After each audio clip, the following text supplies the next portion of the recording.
Kebebasan bersuara. Kebebasan bersuara menyatakan kebebasan memberi pendapat suara tanpa batas atau tapisan.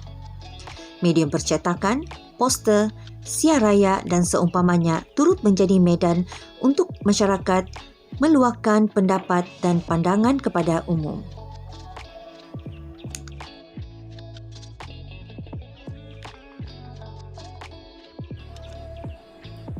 Sebagai sebuah negara yang mengamalkan demokrasi, hak kebebasan bersuara dijamin oleh perlembagaan. Namun, ia tidak bersifat mutlak. Ia bermaksud terdapat sekatan-sekatan tertentu yang menyebabkan sesuatu pandangan atau pemikiran itu dihadkan oleh undang-undang. Di Malaysia, yang terdiri daripada penduduk yang berbilang kaum, isu-isu sensitif yang berkaitan agama, keistimewaan orang Melayu, budaya bangsa tidak wajar dipersoal bagi mengelakkan konflik antara kaum.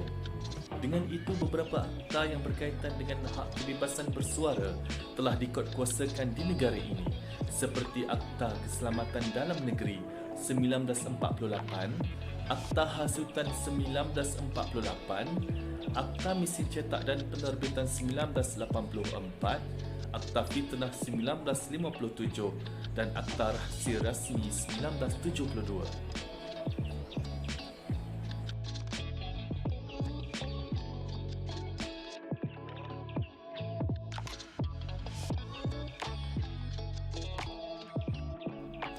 Assalamualaikum dan salam sejahtera. Saya Balkis binti Abu Bakar, nombor metrik 267074.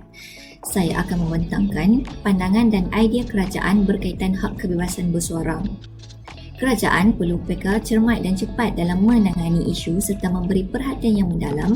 Sebagai contoh, isu yang berkaitan dengan perkauman di mana isu ini sangat sensitif dalam negara Malaysia terutamanya. Ini kerana Malaysia mempunyai masyarakat majmuk yang mempunyai berbilang kaum, agama dan bangsa. Kita tidak mahu terjadi 13 Mei berulang kembali.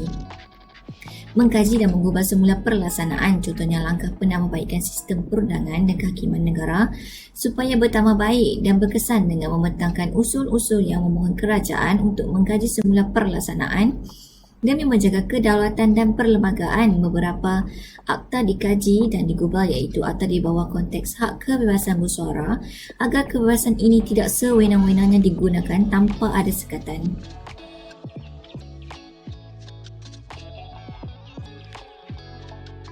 Assalamualaikum warahmatullahi wabarakatuh.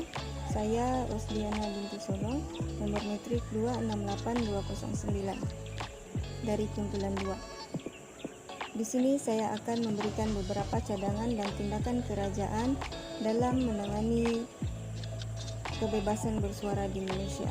Yang pertama, tindakan kerajaan kepada pesalah. Yang kedua, mengukuhkan dan mengetatkan undang-undang. Yang ketiga, kawalan kerajaan kepada individu, iaitu menjenayahkan kebebasan bersuara. Yang ketiga, menghalang himpunan dan protes. Yang keempat, ancaman meningkatkan hukuman penjara.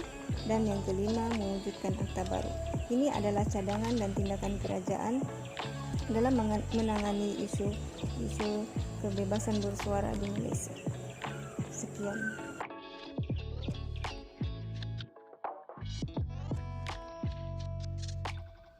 Kesimpulannya, hak kebebasan asasi manusia dan hak kebebasan bersuara perlu dilihat dan difahami dengan lebih jelas supaya dapat dilihat keperluan dan kehendak yang perlembagaan perjuangkan supaya kesepaduan masyarakat di Malaysia dapat dicapai kerana Malaysia mendukung perlembagaan yang berteraskan perpaduan serta keharmonian masyarakat yang ada di Malaysia. Sekian.